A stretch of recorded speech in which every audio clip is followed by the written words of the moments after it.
Good morning, everyone. In continuation of yesterday's session, today we are going to have the explanation of the next 5 lines of stanza 1 of the poem Photograph by Shirley Tolson. So, before explanation, let's read the lines of the poem. And they go, all three stood still to smile through their hair. At the uncle with a camera, a sweet face, my mother's, that was before I was born, and the sea, which appears to have changed less, washed their terribly transient feet.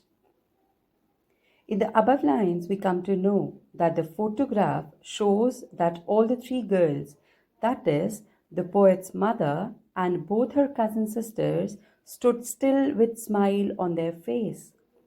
The poet describes how the photograph was taken.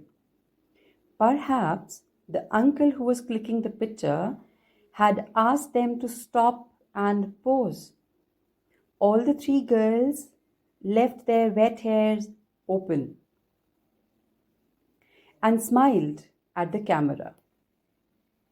As the weather was windy, as all these three girls were near the beach, and the hairs are seen flying over their faces in the photograph.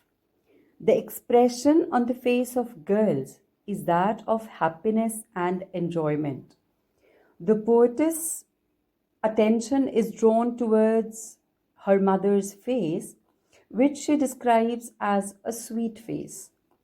She looked pretty at that time. The photograph was taken long before the poet was born. As she tells us that the picture was of the time when mother was just 12 years old girl. Everything has changed since then.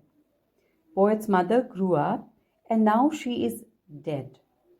And today, poet was reviving her memories when she looked at the photograph. The only thing poet says that has not changed over the years was the sea. The sea which was washing the feet of the three girls. It suggests that prominent features of nature do not change much. The use of word transient indicate that every changing life of human, it indicates that life of human is temporary. It is short and it is mortal.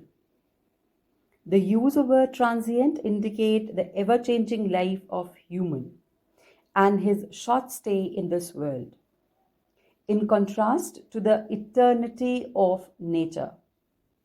The line beautifully explains the pretty face and the feet are mortal when compared to unchangeable and immortal sea. So this was the detailed explanation of line 5 to line 9 of the poem.